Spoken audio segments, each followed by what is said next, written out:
시간이 굉장히 빨리 지나지 않나요? 벌써 이 8월이라고 하는 이 여름의 이 마지막 달도 거의 막바지를 다해가고 있습니다. 이제 2주 뒤면 저희는 학생들도 돌아오고 저희 교회에 또 새로운 1년이 시작이 됩니다.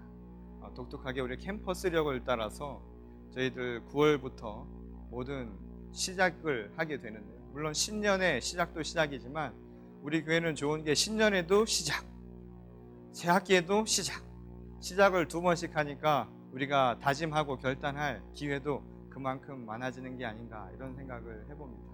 비록 아직까지 많은 분들이 돌아오지 못하고 여행 중에 있고 또 청년들도 이제 다시 개강을 위해서 마음을 앞두고 자리하지 못했지만 오늘 하나님께서 이 자리에 함께한 우리 모두에게 주님의 크신 능력으로, 말씀의 능력으로 채워주실 줄 믿습니다. 그리고 어디에 있든지 우리 모두에게 동일한 하나님의 은혜가 함께 하시기를 간절히 바랍니다. 지난 목요일이었죠. 8월 15일은 우리 민족에게 있어서 매우 중요한 날입니다. 광복절이었죠. 이 광복절은 우리 민족이 지나간 36년 동안 일제의 압제 속에서 어려움을 당하다 우리 민족의 정체성과 또한 우리 민족의 주권을 회복한 날이기도 합니다. 물론 8.15는 우리에게 해방의 날로 기억하고 독립기념의 날로 기억되지만 패전국인 일본에게는 패망의 날로 기억되죠. 같은 날을 서로 다르게 기억하는 이유는 과연 무엇 때문일까요? 아마도 그 출발선상에서 많은 차이가 있는 이유를 우리 모두는 다 알고 있을 겁니다. 근데 제가 광복이라고 하는 그 말의 의미를 생각하면서 우리 민족이 해방이나 독립기념일이라는 단어를 사용하지 않고 광복이라는 말을 사용하는 것을 보면 하나님께서 우리 민족을 참 사랑하셨구나 이런 생각을 하게 됩니다. 왜냐하면 광복의 의미, 그 의미 속에 오늘 하나님의 말씀이 살아 숨쉬고 있기 때문입니다. 이 광복이라고 하는 한자어의 뜻이 무엇입니까? 이 광복이라는 말은 빛을 되찾는다 라는 이야기입니다. 우리 민족이 잃어버렸던 빛은 무엇입니까? 우리가 왜 어둠 속에서 살았습니까? 우리가 되찾은 빛은 국권이었습니다. 국민들에겐 주권이었죠. 그리고 우리 민족에겐 잃어버린 정체성입니다. 그것이 광복을 통해서 우리가 되찾은 빛입니다. 그리고 그것을 통하여서 우리 민족이, 우리 국가가 살아갈 수 있는 힘과 소망을 그 안에서 발견할 수 있게 되는 것이죠. 그래서 그 소망의 날, 바로 광복의 의미가 그 안에 담겨져 있는 겁니다. 근데 이 광복이라고 하는 이 말을 우리가 성서 속에서도 너무나 자주 보지 않습니까? 예수 그리스도를 일컬어서 우리를 위해 오신 빛이라고 성경은 가르치고 있습니다.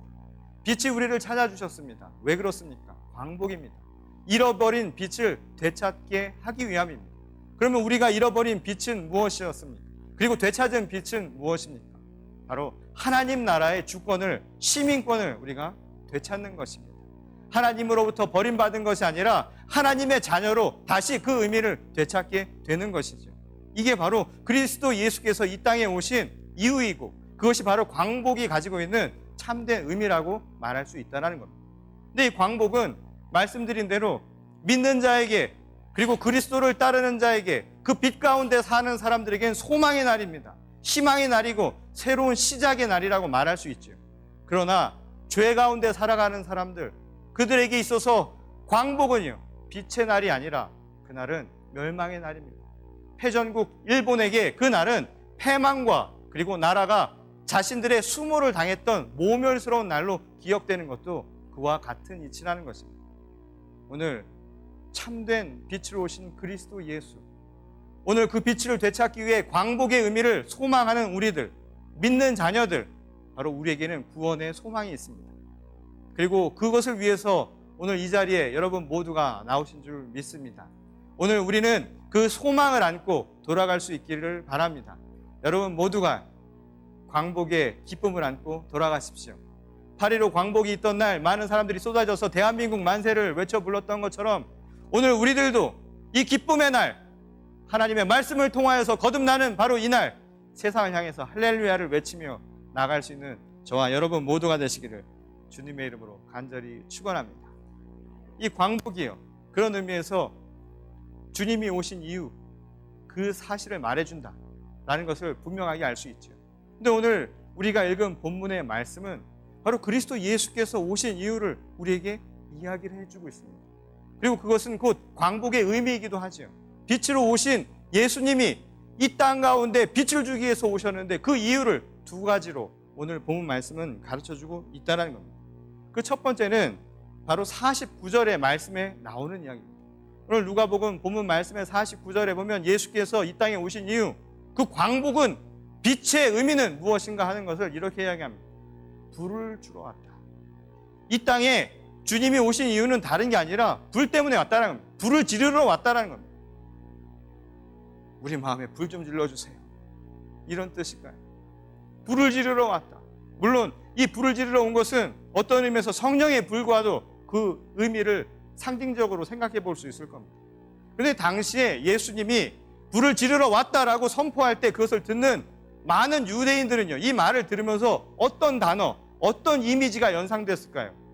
당시 유대인들은 불이라는 말씀을 들으면 이 단어는 어떤 특정한 상황을 떠올리게 만들고 있었습니다.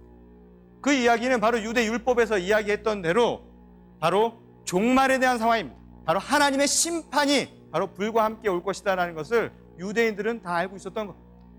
그래서 그들의 마음속에 예수께서 불을 지르러 왔다라는 이 말씀을 들었을 때 떠오르는 생각은 바로 심판에 대한 것이죠. 근데 여러분, 심판이라고 하는 것의 의미를 믿지 않는 자들에게 심판의 날은 무엇을 이야기합니까? 여러분들에게 있어서 심판이란 무엇을 뜻하는 걸까요? 어쩌면 영화에서 나오는 것처럼 또는 소설에서 나오는 것처럼 심판을 떠올리며 많은 이들은 종말이란 단어를 떠올리게 될지도 모릅니다. 끝이다 이야기인 거예요. 심판은 끝입니다. 심판은 마지막입니다. 심판은 멸망입니다. 우주의 종말입니다. 혹시 그런 생각을 하고 있지 않으십니까? 그런데 말씀하기를 바로 이 심판이라고 하는 것이 오늘 우리에게 주신 크신 의미 중에 하나, 바로 이 불에 담겨져 있는 또 다른 의미는 단순히 죽음과 끝이 아니라요, 새로운 시작임을 가르쳐줍니다. 믿는 자들에게 심판은 새로운 구원의 시작이죠. 생명의 시작이라는 겁니다. 죄짓지 않고 살아가는 사람에게 그 심판은 내가 죄 없음을 밝히는 정의로운 자리인 것이지요. 그리스도 예수께서 불러오신 까닭이 바로 그것입니다. 가라지와 열매를 구별하는 것이죠. 이 불이라고 하는 것은 바로 유대 사람들에게 그런 의미를 담고 있었다는 겁니다. 오늘 믿는 사람들, 광복을 참된 빛을 되찾는 것으로 생각하는 우리들은요, 그 불을 볼 때 무엇이 떠올라야 하겠습니까? 여러분, 끝이 아닙니다. 소망입니다. 새로운 시작입니다. 그리고 우리에겐 부활의 능력이 그 안에 담겨져 있는 겁니다. 우리 오래전에 일본의 한 바닷가 마을에서 일어난 일입니다. 그 바닷가 마을에 사람들이 살고 있었는데 대부분이 어촌이었기 때문에 이 바닷가에 나가서 물고기를 잡아서 살았죠.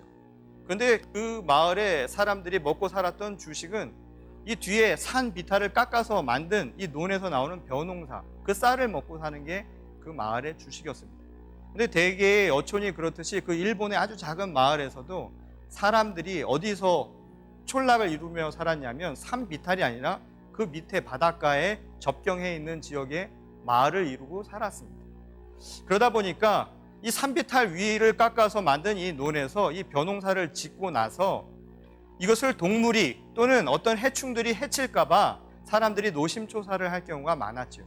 그래서 그 마을의 한 노인이 자진을 해서 그 위에 살면서 그걸 지키며 살겠다라고 이야기를 합니다. 근데 그 노인은 손자가 한 명 있었는데 그 손자와 함께 그 산비탈 위에 초막을 짓고 그곳에서 살았습니다. 그러던 어느 날 이 추수가 가까웠던 날이었습니다. 여느 때와 다름없이 이 노인이 일어나서 해가 뜨는 광경을 보려고 나갑니다. 그리고 마을 사람들이 준비가 돼서 나가는 모습을 보기 위해 바깥을 나와서 바닷가를 바라보는데 그곳에서 태양이 아니라 해가 떠오르는 게 아니라 놀라운 무언가를 발견하게 됩니다. 그리고는 자기 손주를 깨워서 가서 장작불에 불을 붙여 갖고 오라고 합니다. 그리고는 장작에 불을 붙여온 손주에게 그것을 이제 추수 때가 다 돼서 온갖 곡식이 그곳에 이제 고개를 숙이고 있는 그 벼들 위에 불을 붙이라고 이야기합니다. 그러자 손자가 깜짝 놀라는 거죠. 할아버지, 이제 추수가 얼마 남지 않았는데 여기에 불을 붙이면 어떻게 합니까? 이게 우리의 주식이고 1년 동안 우리가 살아갈 생활 양식인데 이거 없이 우리 못 사는데 여기다 불을 붙이면 어떻게 하냐고 그 이야기를 하는데 아랑곳하지 않고 할아버지가 시켜서요 던져버립니다. 그러자 불이 붙기 시작을 하는데 여러분 불이 붙으면요 이 마른 풀에 불이 붙으면 어떻게 됩니까? 금세부터 나가지요. 바닷가에 바람이 있으니 얼마나 쉽사리 불이 붙기 시작을 했겠습니까? 순식간에 그 논이요 불바다가 돼버린 겁니다. 그러자 그 바깥에 있었던 산 비탈 밑에 있었던 마을 사람들이 그 광경을 보게 된 겁니다. 아침에 눈을 뜨자마자 연기가 올라오고 불이 붙는 그 상황을 바라보면서요 너나 할 것 없이 뛰쳐 올라오기 시작했던 겁니다. 이게 우리의 생명줄인데 이게 다 타버리면 어떻게 되는가 무슨 일인가 해서 모든 마을 사람들이 다 올라온 겁니다. 그리고 그 사람들이 올라와서 할아버지께 비난하고 비판하려고 비방하려고 그렇게 하는 그 찰나에 그 사람들이 놀라운 광경을 보게 됩니다. 바로 바닷가에서요 쓰나미가 밀려오기 시작했던 겁니다. 해일이 몰려오기 시작한 거죠. 그 아침에 태양을 보러 나갔던 할아버지가 본 광경은요 바로 저 바닥 수평선에서 밀려오기 시작한 쓰나미였던 겁니다. 해일이 몰려오는 것을 보고 마을 사람들을 불러서 생명으로 살리기 위해서 뭔가를 해야 되는데 내려가서 불러오고 할 시간이 없었던 겁니다. 그래서 결국 그들의 생명 양식인 그 논을 불바다를 만들어버린 겁니다. 사람들이 어떤 생각을 했는지 아십니까? 뛰어 올라오면서요 저게 없으면 우리가 살 수 없는데 저것을 우리가 먹고 사는데 하는 생각으로 올라왔는데 결국 그게 다 타버렸는데 그 불 때문에 자기들이 살았다는 사실을 깨닫게 되었다는 겁니다. 한편으로는 많은 사람들이요 이제 어떻게 살아가느냐고 좌절하는 사람이 있을지도 모릅니다. 깨닫지 못하는 사람들에게 생명의 기쁨을 아직 보지 못한 사람들에게는 그런 말이 나올지 모르지만 많은 사람들은요 그 순간 잃어버렸다 생각하지 않았습니다. 되찾았다고 생각을 했습니다. 비록 먹을 거는 없어졌지만 나는 생명을 찾았다. 그 생명을 찾음과 동시에 그들에게 든 생각은 무엇이었겠습니까? 소망입니다. 희망입니다. 내 몸이 있는데 내 생명이 있는데 이것을 다시 못 가꾸려 바로 그들의 마음이었던 거죠. 여러분 생명의 양식은 우리가 먹는 음식에만 있는 것이 아닙니다. 우리가 먹을 빵으로만 사는 것이 아닌 것처럼 그들은요 많은 사람들이 그 양식이 없으면 죽을 거라 생각했습니다. 그게 우리를 생명으로 이끈다고 생각을 했습니다. 거기에만 모든 것을 맡기고 살아간다면 어리석은 부자의 이야기와 무엇이 다르겠습니까? 곳간을 아무리 채우면 무엇합니까? 그날 그 영혼을 불러가시면 그 곳간에 채워진 음식은 아무 소용이 없는 겁니다. 오늘 불이 우리를 살린다 이야기입니다. 오늘 우리가 생명의 양식처럼 여기고 살아가는 것이 무엇이 있습니까? 오늘 무엇을 먹을까 마실까 입을까를 걱정하면서 우리가 이것 아니면 죽을 것 같이 여겼던 것들이 무엇이 있습니까? 그것 때문에 산다고 생각하십니까? 아닙니다. 불이 우리를 살립니다. 하나님의 영이 그 성령의 능력이 우리를 살린다 이야기입니다. 오늘 많은 것을 가지고 살아도 그것을 움직일 수 있는 내 마음에 참된 가치가 없으면 진리의 말씀이 살아있지 않으면 우리의 삶은 살아도 산 것이 아니라는 겁니다. 오늘 우리를 움직이는 힘이 바로 거기서 나온다는 것이죠. 근데 이것이 쉬운 일이 아니죠. 어려운 일입니다. 그래서 예수께서는 바로 그 다음 절인 50절에서 내가 온 이유 가운데 하나를 세례를 받으러 왔다라는 말로 표현을 하죠. 여러분 세례라고 하는 것이 무엇입니까? 당시 유대 사회에서 세례라고 하는 것은 강가에 들어가 자기 몸을 담그는 행위입니다. 사람이 물 안에 들어가면 어떻게 됩니까? 죽지요. 죽습니다. 아가미를 갖지 않는 이상 살 사람이 없죠. 제가 이야기를 어떤 분에게 했더니 저는 그래도 2분 살 겁니다 라고 말씀을 하시는데 입만 살아서 무슨 소용이 있습니까? 물 안에 들어가면 죽습니다. 그리고 세례라고 하는 것의 의미가 그래서 무엇입니까? 물 안에 들어가서 나는 죽고 다시 주의 도움으로 일어나 살아오는 겁니다. 곧 이 세례에 대한 이야기는 예수께서 자신에게 앞으로 일어날 사건, 곧 십자가의 고난에 대한 것을 상징하는 말입니다. 십자가의 고난이 주님께 있을 것이다. 그게 오신 이유라는 겁니다. 십자가라고 하는 것은 고난이죠. 여러분 우리가 세상을 살면서 우리가 먹어야 할 생명의 양식들이요 삶의 양식들, 내 필요를 채우는 것들을 잃어버리면 얼마나 고통스럽습니까? 물질이 없으면 얼마나 어려워요. 사람 관계가 틀어지면 얼마나 어렵습니까? 그럼에도 불구하고 하나님의 말씀을 붙들고 진리 속에서 굳건히 나가라 이야기입니다.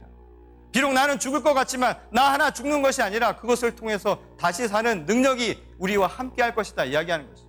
여러분, 세례의 의미가 다시 사는 것 아닙니까? 십자가가 우리에게 가르쳐 준 것은 무엇입니까? 고난? 그 고난의 너머에 무엇이 있었습니까? 바로 부활의 소망이 있었다는 겁니다. 오늘 우리가 살아가는 이유 가운데 하나, 곧 예수께서 이 땅 가운데 불을 지르러 온 이유가 바로 그 안에 담겨져 있는 것이죠. 불이 뜨겁고 우리에게 고통스러울지 모르지만 그 고통을 견뎌내는 그 너머에는 영원한 생명의 소망이 우리에게 주어질 것이라는 하나님의 확신찬 말씀이라는 겁니다. 오늘 이것을 여러분 들으시기 바랍니다. 이 두 번째로는 예수께서 오신 이유, 두 번째는 51절 말씀에 나오죠. 분열을 일으키러 왔다 라고 이야기합니다. 세상에 평화를 주러 온 줄 아느냐? 그것이 아니라 평화가 아니라 나는 분열을 주러 왔다 라는 말씀을 합니다. 그리고 오늘 가정에서 일어나는 사건들을 보여주죠. 마치 콩가루 같은 부모와 자식 간의 싸움이 일어나고 형제 자매 간의 싸움이 일어나는 이 분열 상태를 이야기를 합니다. 과연 이 의미는 무엇일까요?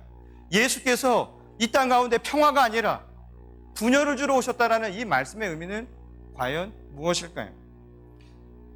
이 말을 우리가 이해하기 위해서요, 이와 동일한 내용을 담고 있는 또 다른 복음서의 말씀을 함께 찾아보려고 합니다.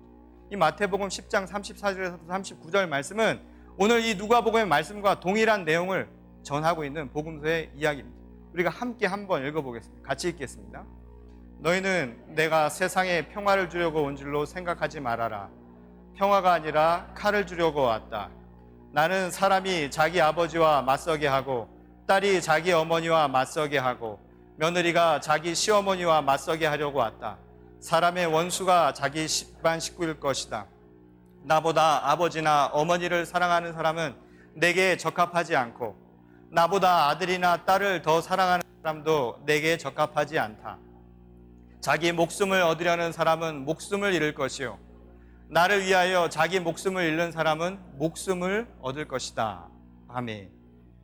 이 이야기는 동일한 내용을 다루고 있는데 누가복음에서 구체적으로 지시하지 않은 내용을 이 마태복음에서는 가르쳐주고 있습니다. 예컨대 예수께서 우리에게 오신 이유를 분열이라고 표현을 했는데 마태복음에서는 검을 주러 왔다, 칼을 주러 왔다 라고 이야기합니다. 화평이 아니라, 평화가 아니라 칼을 주러 왔다, 분열을 일으키러 이 땅 가운데 왔다 라는 이야기를 합니다. 왜 오셨을까? 그 이유를 우리는 광복의 의미에서 찾았죠. 빛을 주러 오신 것 아닙니까? 곧 이 말씀을 들려주고자 하는 사람들은 누굽니까? 바로 빛을 찾아야 할 사람들입니다. 다른 말로 말하면 어둠 속에 있는 사람들에게 이야기를 하고 있다 이 말입니다. 예수님이 이 땅에 오셔서 복음의 말씀을 전하는 것은 그 복음을 통하여서 구원을 받을 사람들에게 주실 말씀입니다. 여전히 어둠 속에 있는 사람들에게 빛이라고 하는 것을 가르쳐 주시기 위해 오신 것이죠. 그러니 이 말을 바꿔서 마태복음의 말씀으로 바꾸어 이야기하면 뭐가 되겠습니까? 예수 그리스도께서 칼을 주시기 위해 오신 이유는 그 칼을 받아야 할 사람이 있기 때문이라는 겁니다. 그럼 그 칼을 받아야 할 사람이 누구인가? 바로 예수께 아직 적합하지 않은 사람들, 여전히 어둠 속에 있는 사람들을 두 부류로 이야기를 하죠. 첫 번째가 누구였습니까?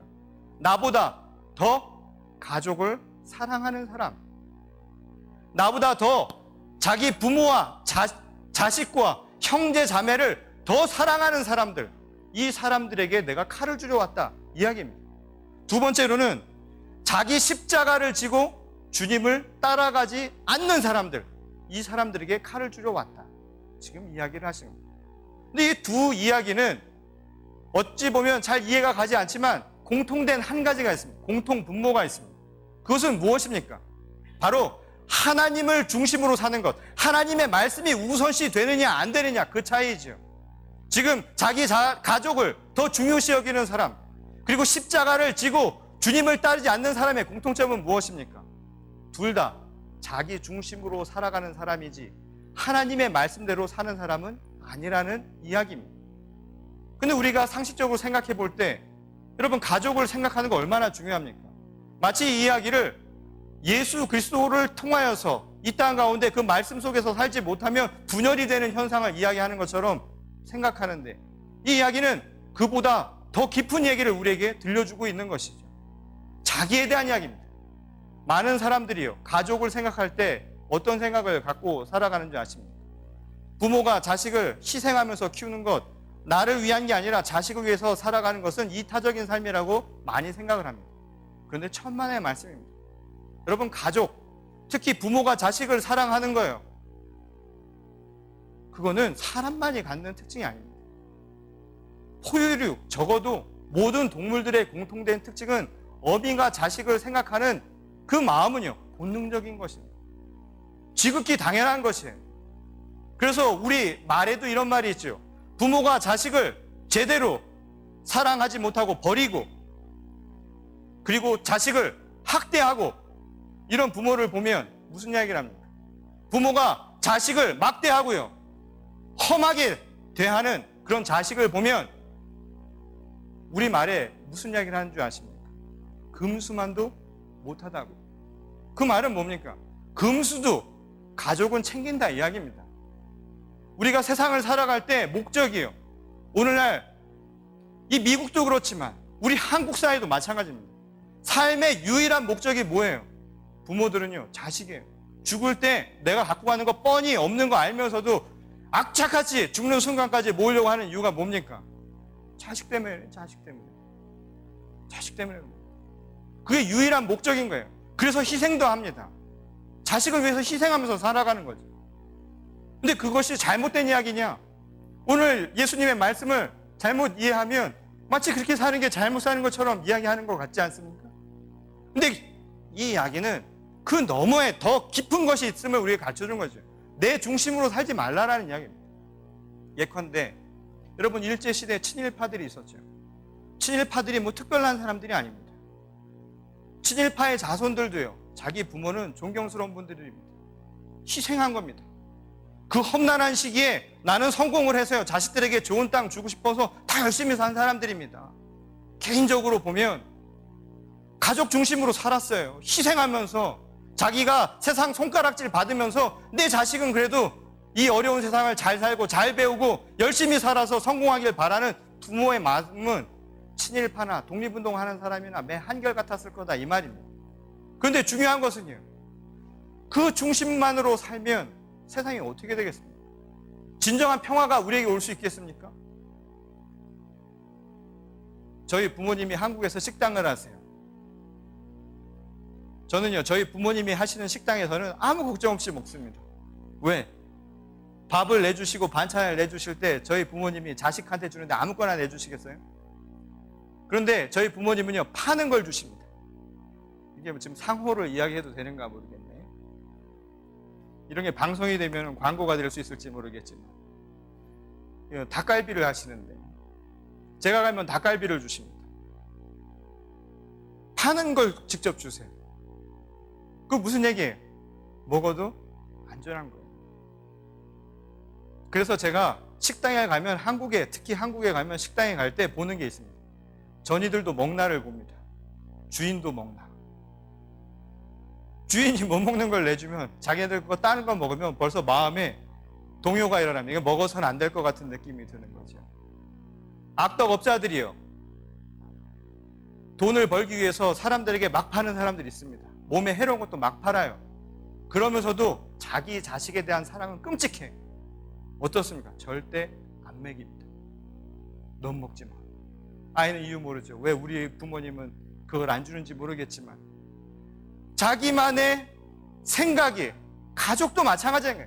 자기 중심으로 살아가는 사람에게 참된 평화, 세상의 평화가, 하나님께서 말씀하시는 그 너머에 참된 사랑이 있을 수 있겠느냐 이야기입니다.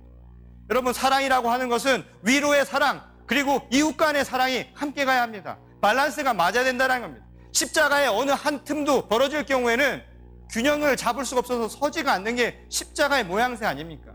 이것이 바로 하나님의 말씀입니다.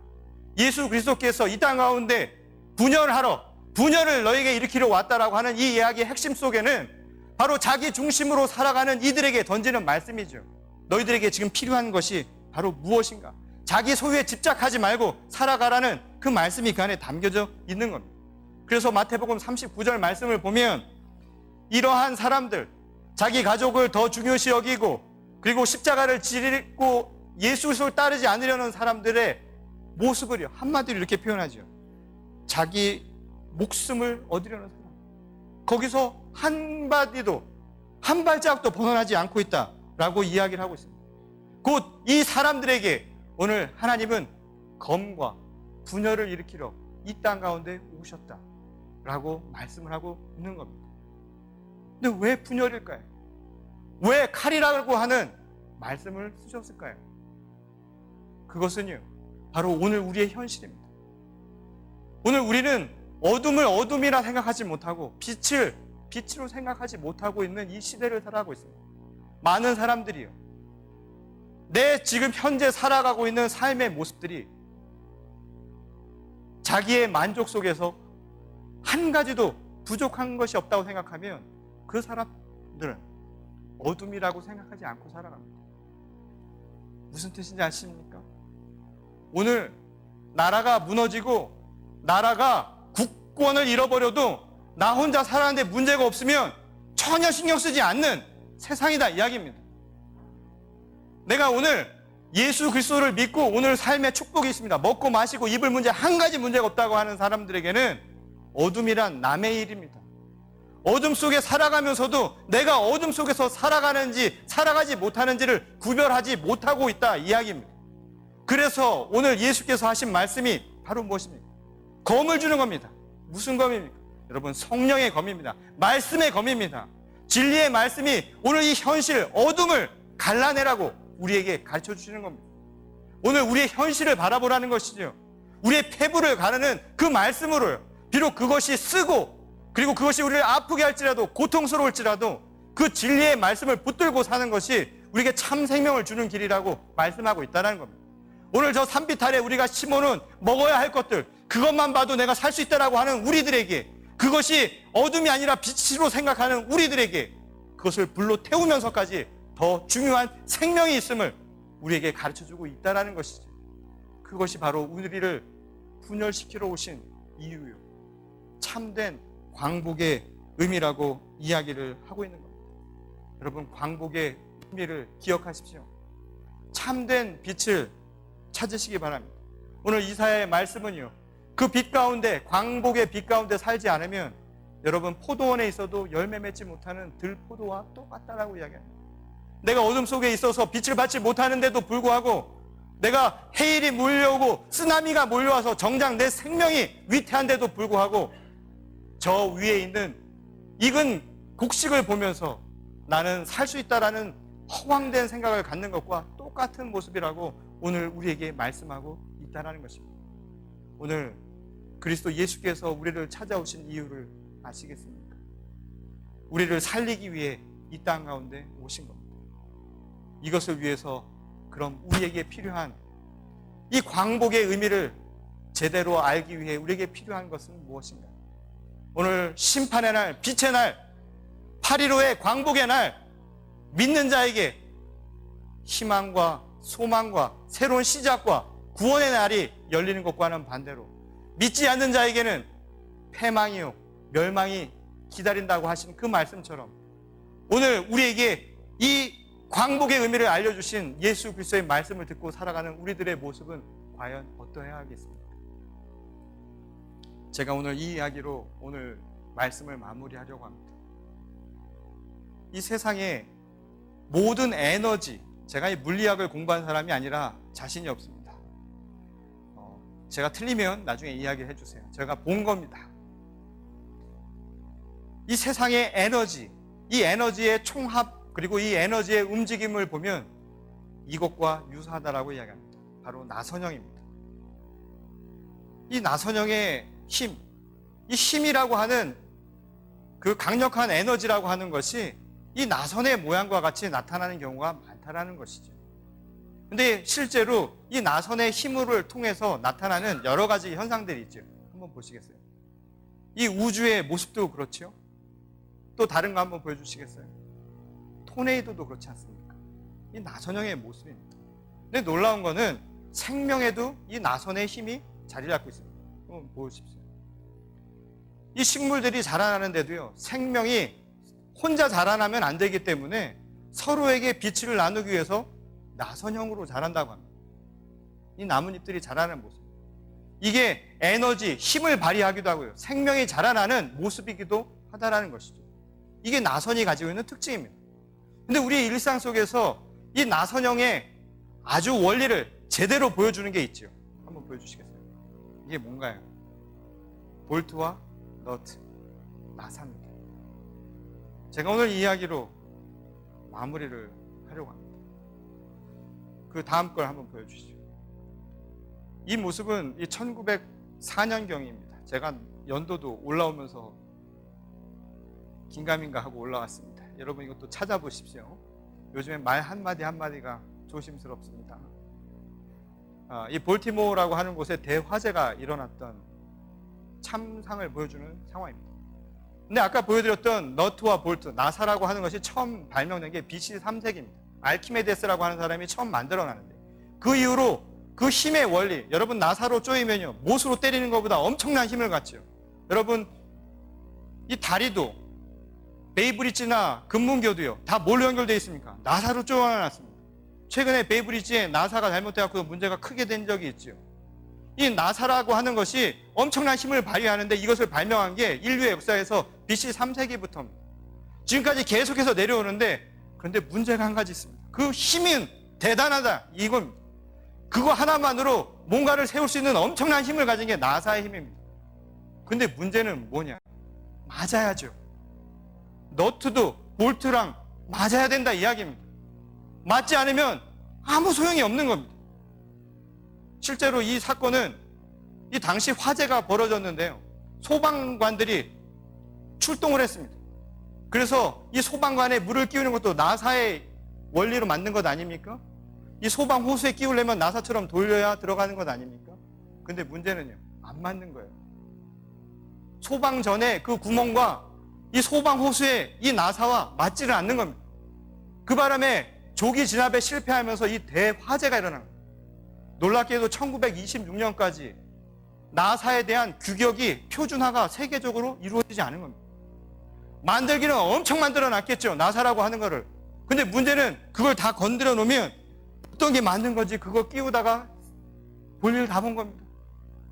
힘이 아무리 좋아도 끼울 볼트와 너트가 제대로 맞지 않으면 아무 소용이 없는 것이죠.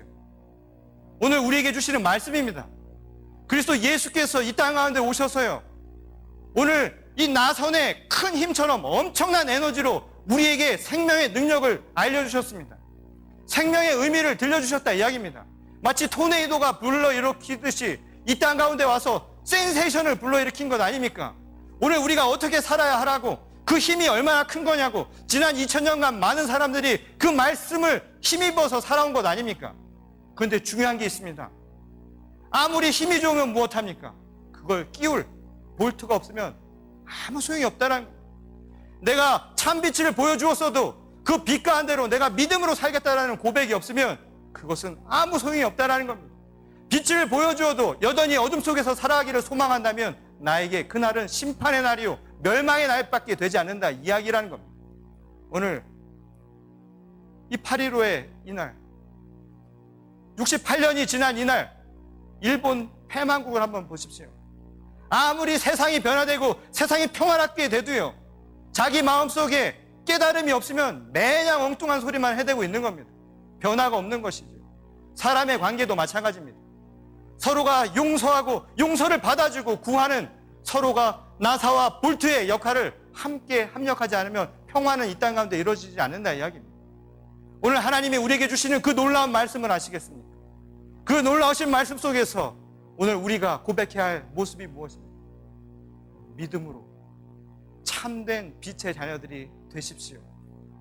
오늘 나선의 원리는 다른 것이 아닙니다. 그 크신 능력을 내가 믿음으로 고백하며 실천할 수 있을 때 비로소 그 화평의 힘이 이 땅 가운데 펼쳐지게 될 것입니다. 그리고 우리 서로 간에도요 그렇습니다. 하나님을 향한 마음으로 내가 내 마음을 조이는 신앙의 훈련을 행하지 않으면 우리의 신앙은 아무것도 아닙니다. 일주일 동안 이 주일 예배를 통해서 말씀 듣고 찬양을 하고 가더라도 내가 볼트를 조이지 않아서 루스해서요, 그게 흔들려 있으면 신앙은 언제 빠져버릴지 모르는 겁니다. 여러분, 신앙의 볼트를 조이십시오. 세상 속의 사람 간의 관계도 마찬가지입니다. 여러분, 형제 자매 간의 교제도 마찬가지입니다. 서로 용서를 구하십시오. 그것이 때로는 십자가를 짊어지듯이 고통스러울 수도 있습니다. 내 자존심을 구기는 일일 수도 있을 겁니다. 그것이 나를 얼마나 어렵게 만드는지 힘들게 할 수도 있을 것입니다. 그러나 그 컴을, 그 칼과 그 분열의 아픔도 내가 온전히 받아들일 때, 그리고 그것을 또 받아들이는 마음으로 그 아픈 마음을 이해하고 서로를 보듬어 안을 때 바로 이 땅 가운데 하나님의 나라가 임하게 될 것입니다. 여러분, 교우들 간에도 용서를 구하고 서로 용서를 행하는 너트와 볼트의 모습들을 실천하십시오. 하나님을 향한 마음도 너트와 볼트의 마음처럼 내 믿음을 다해서 광복의 날 우리 모두 참된 빛을 얻으시기 바랍니다. 누가 종말이라 이야기하거든 두려워 마십시오. 오늘 여기 계신 여러분들은 종말의 날에 참된 기쁨과 새로운 시작을 희망으로 삼는 주님의 귀한 자녀들이 다 되실 줄 주님의 이름으로 간절히 축원합니다. 우리 다 같이 기도하겠습니다.